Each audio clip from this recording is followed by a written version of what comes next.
Bismillahirrahmanirrahim. Assalamualaikum warahmatullahi wabarakatuh. Bihamdillahi wassalatu wassalamu ala rasulillah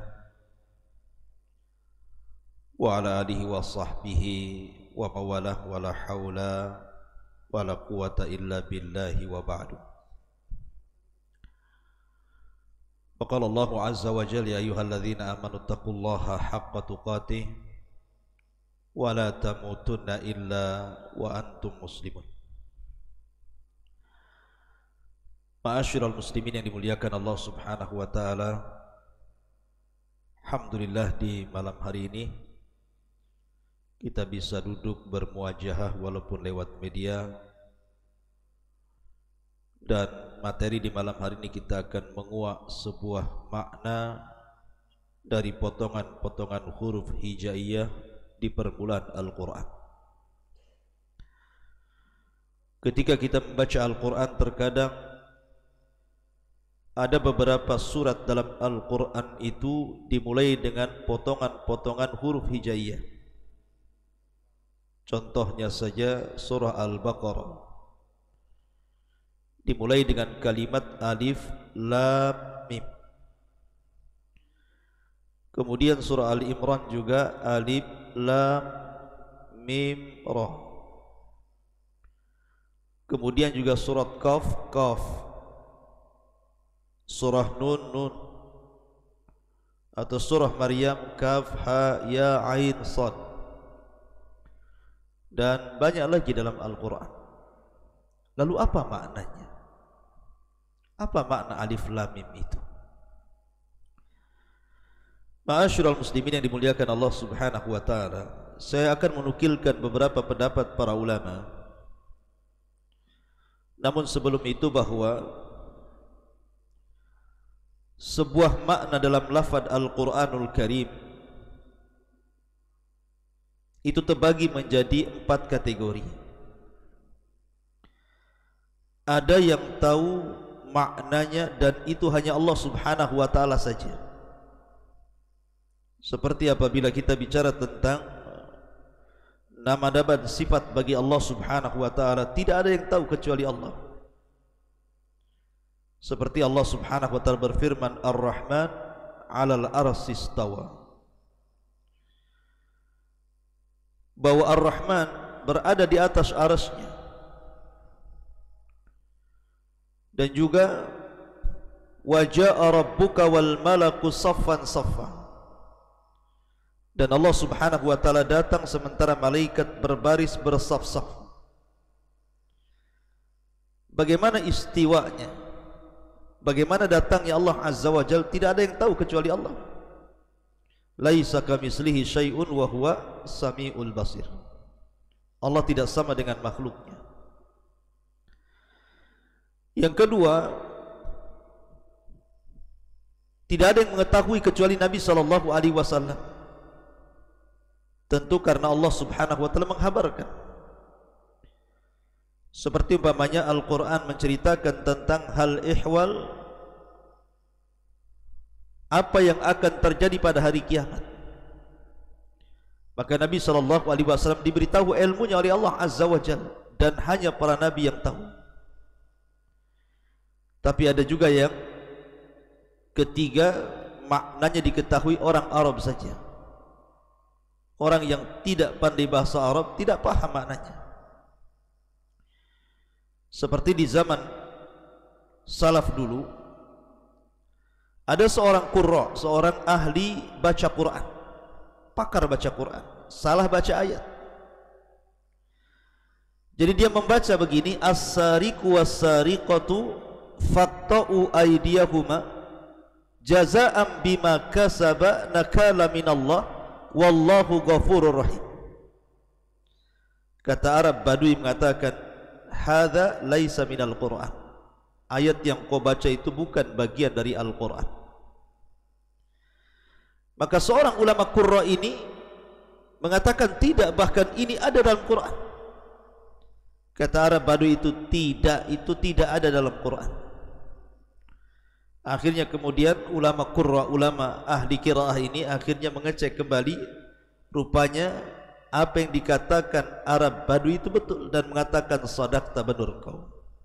Karena yang benar bukan Ghafurur Rahim, tetapi Azizul Hakim. As-sariqu was-sariqatu faqtau aydiyahuma jazaa'an bima kasaba nakala minallah wallahu azizun hakim. Karena kalau seandainya diartikan Ghafurur Rahim, lalu apa gunanya potong tangan kalau Allah mengampuni dosa-dosanya? Maka ini tidak bisa. Tetapi kalau dimaknai Azizun Hakim, memang ini Allah Subhanahu wa taala sedang menjelaskan tentang keperkasaannya. Makanya kemudian ada hukum hudud yang datang dari Allah dengan cara memotong tangan siapapun yang mencuri. Artinya dengan sekedar mendengar, orang Arab Badui ini paham bahwa ini bukan dari Quran. Kemudian yang terakhir, ada makna-makna dalam Al-Quran itu yang hanya diketahui oleh para ulama. Taib, sekarang bagaimana pembahasan kita tentang kalimat Alif Lam Mim? Alif Lam Mim ini adalah sebuah mukjizat keajaiban Al-Quran. Setiap huruf-huruf hijaiyah yang diletakkan di permukaan Quran itu satu di antara i'jaz minal Quran, keajaiban Al-Quran. Karena kalimat Alif Lam Mim, Alif Lam Ra, Kaf Ya Ha Ain Sad, Qaf Nun dan yang lainnya, maknanya Allah Subhanahu wa taala ingin menjelaskan di dalam Al-Quran itu bahwa huruf terbanyak pada surat yang dimulai dengan huruf-huruf hijaiyah, maka huruf terbanyak adalah huruf yang dimulai dari alif, kemudian lam, kemudian mim. Kalau Anda tidak percaya, hitung saja, baca surah Al-Baqarah, kemudian Anda hitung tuh huruf-hurufnya itu. Anda pisah-pisahkan, alif berapa, lam berapa, ba berapa, ta berapa, sa berapa, sampai ya berapa.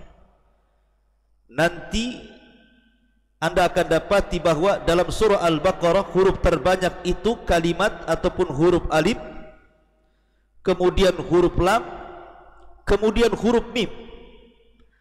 Makanya seolah-olah Allah Subhanahu wa taala dengan menyebut kalimat Alif Lam Mim itu ingin meringkas bahwa Al-Baqarah itu kebanyakan hurufnya terangkai dari alif, lam dan juga mim. Begitu juga yang lainnya.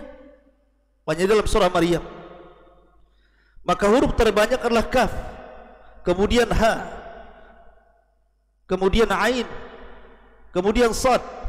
Kaf ya ha ain sad.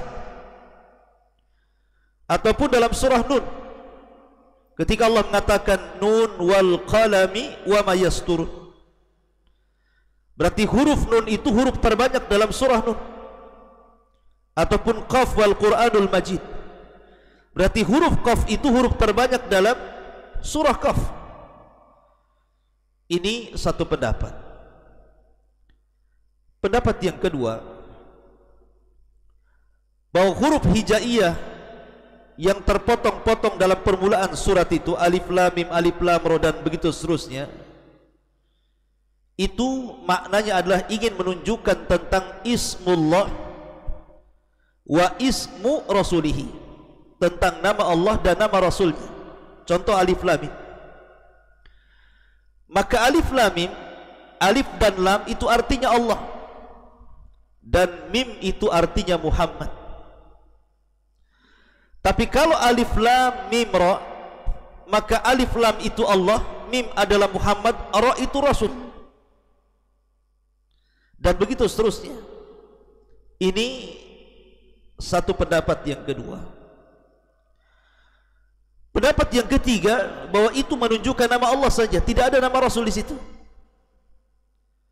Ketika Allah Subhanahu wa taala mengatakan Alif Lam Mim, artinya alif lam di sini li ta'rif, menunjukkan nama-nama Allah, seperti Rahim Ar-Rahim, Rahman Ar-Rahman, Aziz Al-Aziz. Maka Alif Lam Mim juga, mim di situ artinya Majid, Al-Majid disingkat Alif Lam Mim. Ada juga yang berpendapat seperti itu. Ada juga yang berpendapat bahwa Alif Lam Mim itu sesuatu yang tidak ada maknanya secara mutlak. Ada juga yang berpendapat bahwa ada maknanya tetapi tidak ada yang mengetahui kecuali Allah. Makanya ahli tafsir biasanya ketika mentafsirkan kalimat alif lam mim, alif lam ra dan begitu seterusnya, biasanya mereka mengatakan Allahu a'lamu bimuradihi bihi. Allah lebih paham dengan maksudnya. Ini juga satu pendapat. Pendapat yang lain, dan ini pendapat yang banyak dikemukakan para ulama tafsir, dan ini pendapat yang rajih wallahu a'lam, bahwa ketika Allah Subhanahu wa taala menyebutkan huruf-huruf hijaiyah, potongan-potongan huruf hijaiyah di permulaan surat itu, alif lam mim, alif lam ra, shad dan begitu seterusnya, biasanya kalau ada potongan-potongan huruf hijaiyah di permulaan ayat, di permulaan surat, biasanya setelahnya bicara Quran. Contoh alif lam mim dzalikal kitab. Kitab di sini Quran. Nun wal qalami wa ma yasturun. Wa ma yasturun artinya wa ma yaktubun, yang ditulis, maksudnya Al-Qur'an. Qaf wal Qur'anul Majid. Qaf kemudian bicara Quran. Pokoknya kalau Anda perhatikan di permulaan surat, kalau ada potongan-potongan huruf hijaiyah, pasti setelahnya bicara tentang Quran. Apa faedahnya? Seolah-olah Allah ingin katakan seperti ini, Al-Quran yang kalian baca itu terangkai dari alif, terangkai dari lam, terangkai dari mim, atau terangkai dari alif, terangkai dari lam, terangkai dari mim, terangkai dari ra, atau terangkai dari shad, qaf, nun, atau dengan kata lain terangkai dari huruf hijaiyah alif sampai ya. Itulah bahasa Quran. Kalau kalian tidak yakin dengan Al-Quran, bahwa Quran datang dari Allah Subhanahu wa ta'ala, rangkailah Al-Quran dengan huruf-huruf hijaiyah itu, datangkan semisalnya. Jadi gunanya alif lam mim, alif lam ra, shad, mim, nun dan begitu seterusnya itu dalam rangka tahaddi, menantang siapapun yang meragukan Al-Quran. Buat Al-Quran satu surat saja seperti Quran, gunakan alif sampai ya, rangkai itu dengan huruf-huruf hijaiyah itu, maka kalian tidak akan sanggup. Fa'tu bi suratin mim mithlihi wad'u syuhada'akum in kuntum shadiqin. Panggil semua, malaikatnya, jinnya, manusianya, rangkailah seperti Al-Quran kalau sanggup. Mereka tidak akan sanggup. Ma'asyiral muslimin yang dimuliakan Allah Azza wa Jalla. Makanya kenapa Nabi SAW adalah seorang Nabi yang tidak pandai menulis dan tidak pandai baca. Ini menunjukkan bahwa Al-Quran itu mukjizat datang dari Allah. Sebab kalau Nabi SAW pandai membaca dan pandai menulis, tentu orang mengira bahwa Al-Quran itu saduran daripada kitab-kitab langit sebelumnya, Taurat, Injil, Zabur ataupun Suhuf. Tapi karena Rasul tidak bisa membaca, macam mana akan membaca Taurat, membaca Injil, membaca Zabur? Dan bagaimana dia menyadurnya, dia sendiri tidak bisa menulis?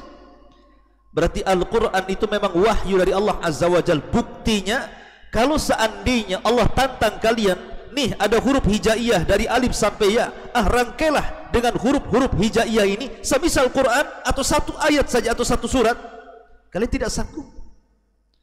Menunjukkan bahwa permulaan ayat alif lam mim, alif lam ra dan yang sejenisnya dalam rangka tahaddi lil kuffar, dalam rangka menantang orang-orang kafir yang kufur dengan Al-Quranul Karim. Inilah diantara faedah kalimat, makna dibalik alif lam mim. Semoga ada manfaatnya. Subhanakallah bihamdika, asyhadu an la ilaha illa anta, astaghfiruka wa atubu ilaik. Allahu ta'ala alam. Assalamualaikum warahmatullahi wabarakatuh.